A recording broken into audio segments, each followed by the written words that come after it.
Hijrah ini sebaik mungkin ya. Misalnya gini, pertama kan kondisi pada saat itu orang-orang kafir Quraisy itu mereka masing-masing mengutus utusannya yang terbaik untuk merencanakan mau apa nih gitu supaya dakwah Rasulullah itu tidak berkembang. Nah, di saat itu ada seorang kakek dari suku Bani Nazir ya, yang sebetulnya dia adalah penjelmaan dari iblis, yang dia selalu kalau ada usulan-usulan dari kabilah-kabilah lain dia selalu menyanggah, kecuali ketika Abu Jahal mengusulkan bunuh Muhammad. Nah, si iblis yang menjelma diri sebagai seorang kakek dari suku Bani Nazir ini yang menyetujui itu, dan akhirnya semua sepakat bunuh Muhammad. Nah, ini malaikat Jibril menyampaikan kepada Rasulullah tentang kabar ini. Makanya kemudian Rasulullah merancang bagaimana dia harus keluar dari situ, karena sahabatnya lain juga sudah banyak yang keluar. Nah, kalau di Mekah itu kebiasaannya kalau siang itu mereka tidur. Nah, di saat itulah kebanyakan orang sedang tidur itu Rasulullah merancang strategi bagaimana bersama Abu Bakar merencanakan hijrah. Yang kedua, Rasulullah melibatkan seorang pengembala domba, di mana tapak-tapak kaki kuda atau untanya Rasulullah ini bisa dihapus oleh kuda-kuda, oleh kambing-kambing yang digembalakan oleh pengembala ini, sehingga jejak kaki Rasulullah dan juga Abu Bakar itu tidak terlihat. Yang ketiga, Rasulullah melibatkan Asma binti Abu Bakar yang mengantarkan makanan. Jadi Rasulullah itu ada di dalam gua itu tadi selama 3 hari. Kenapa cuma 3 hari? Karena itu dianggap batas yang tidak kurang dan tidak lebih. Kalau lebih pasti nanti ketemu gitu. Kalau kurang, itu kan mereka semua begitu tahu Rasulullah nggak ada, mereka mencari gitu kan. Nah, Rasulullah menempuh jalan yang tidak biasa dilalui. Jadi ini lebih jauh, lebih sulit medannya, tapi itu tidak diprediksi oleh orang-orang kafir Quraisy. Nah, itu jadi terus kemudian Rasulullah juga melibatkan ada yang menjaga kuda-kudanya ya, atau dikatakan unta gitu ya. Di sini ada unta, ada kuda. Jadi Rasulullah mengutus orang lain ya, mengutus seseorang untuk menjaga supaya itu ketika Rasulullah naik ke gua itu ada yang menjaga gitu ya, binatang ini supaya nanti siap digunakan lagi Rasulullah. Terus kemudian Rasulullah juga mengutus saudaranya Asma ya, Abdullah anaknya Abu Bakar sebagai intel di siang hari. Nah, disitulah kemudian dapat kabar bahwa orang-orang Quraisy ini, Abu Jahal mengeluarkan pengumuman barang siapa yang berhasil menangkap Muhammad hidup atau mati maka mendapatkan 100 unta. Di saat itu ada seorang penunggang kuda yang sangat luar biasa terkenalnya kecepatannya, yaitu namanya Suraqah.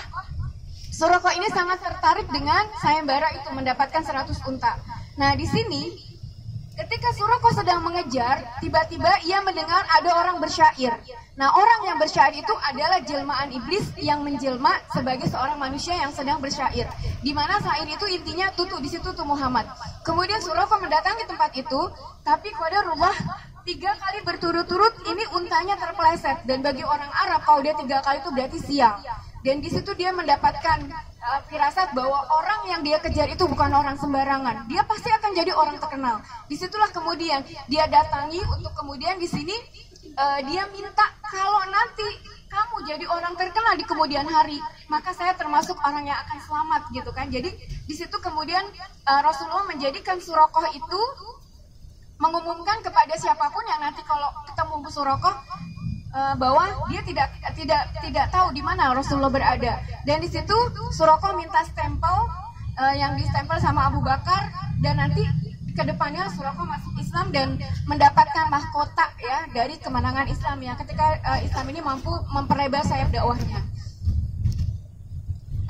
Ada yang berpendapat, Muhammad itu seorang paman yang kejam. Kenapa dia mengorbankan keponakannya sendiri ya untuk tidur nih? Kalau tadi di seputar Ka'bah itu, di dekat yang perpustakaan itu ada daerah tempat yang dia agak gundukan dikit. Nah, itu yang daerah gundukan itulah sebetulnya area rumahnya Rasulullah bersama Khadijah yang Ali itu mau dibunuh di situ.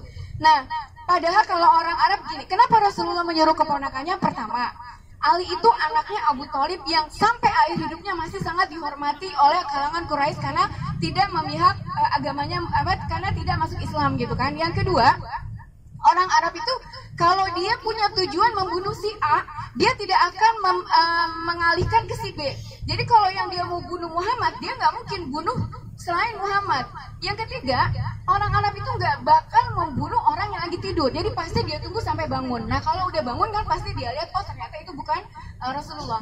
Nah perihal tadi Rasulullah keluar dari rumah gitu ya, sekelebat langsung si orang-orang yang menjaga itu terlelap, itu semata-mata itu pertolongan Allah. Tapi di sini kita melihat bahwa seorang nabi pun tidak semata-mata ya Allah tolong gitu, enggak. Tapi dia juga mengandalkan ikhtiarnya secara maksimal gitu. Bagaimana tadi dia merancang strategi hijrah itu bukan dilakukan di saat yang biasa, tapi orang lagi tidur gitu kan. Terus tadi dilibatkan Abdullah sebagai mata-mata yang mencari berita apa yang terjadi di seputar Quraisy itu ketika Rasulullah sudah tidak ada. Terus kemudian dia juga melibatkan Asma binti Abu Bakar yang pada saat itu sedang hamil 8 bulan, naik ke bukit yang seperti tadi, gunung itu, yang subhanallah makanan dan minuman itu sampai dia belah ikat pinggangnya, yang sampai dibilang nanti akan diganti ikat pinggang itu di surga Allah. Nah di bukit Sur itu tadi kita lihat bentuknya kayak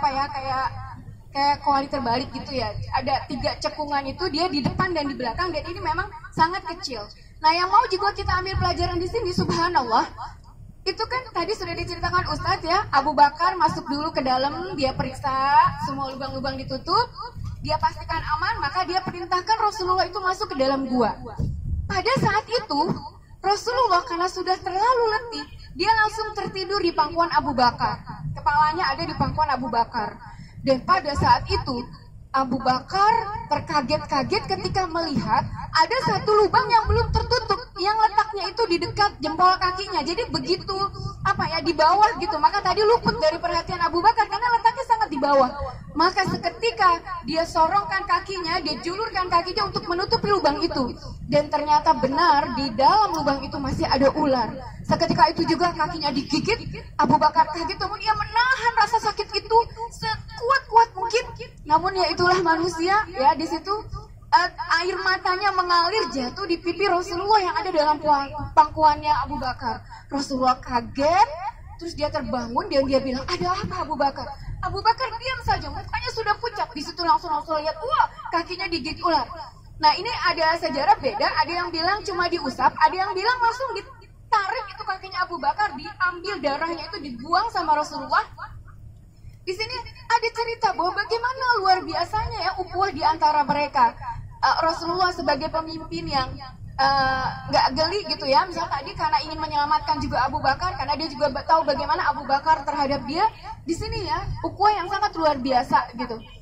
Nah kemudian ketika berjalan gitu ya, itu Abu Bakar tuh kadang-kadang ada di depan Rasulullah, kadang-kadang ada di belakang, kadang-kadang ada di samping kiri, kadang samping kanan. Kata Rasulullah, hai Abu Bakar, kenapa kamu kayak gitu? Ya Rasulullah, ketika aku khawatir ada musuh di depan, maka aku yang ada di depanmu supaya engkau terlindungi. Tapi ketika tiba-tiba aku berpikir, nanti dia nusuk dari belakang, maka aku ada di belakangmu. Dan ketika aku ke kanan, aku khawatir nanti tiba-tiba dia datangnya dari kanan. Jadi Abu Bakar tuh begitu sangat ingin melindungi Rasulullah, sehingga tadi geraknya suka ke kanan ke kiri gitu ya, ke depan ke belakang gitu.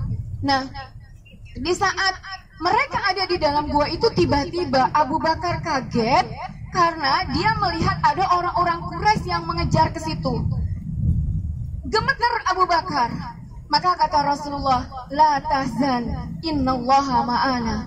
Jangan engkau takut, jangan engkau berduka wahai Abu Bakar. Sesungguhnya innallaha ma'ana, Allah itu bersama kita. Di situ mulai tenang Abu Bakar. Dan orang-orang kafir Quraisy ini begitu mau memasuki gua, mereka melihat ada sarang laba-laba dan ada burung merpati yang sedang bertelur. Itu kan nggak mungkin kalau ada orang di dalamnya baru aja gitu ya. Maka kemudian mereka akhirnya berlalu dari situ. Nah di sini kita juga mungkin sebagai seorang hamba, jangan semata-mata pengennya ditolong Allah terus tanpa kita berusaha maksimal berikhtiar gitu ya. Nah kayak misalnya peristiwa Nabi Ibrahim. Nabi Ibrahim itu kan dari muda minta supaya punya anak, Robbi habli minas sholihin. Kemudian dikasihnya udah tua. Berarti doa ini nggak langsung ya ajaib dikabulkan, tapi butuh waktu yang panjang. Kemudian begitu anak itu lahir, kata Allah, Ibrahim bawa anak dan istrimu ke Mekah. Begitu sampai di Mekah, tinggal kamu balik sana ke Palestina karena dakwahmu di Palestina. Ini kan bukannya anak boleh disayang-sayang, ditimang-timang, tapi suruh ditinggal. Ustaz mau bicara apa itu ya? Oh, bicara apa itu? Ayah.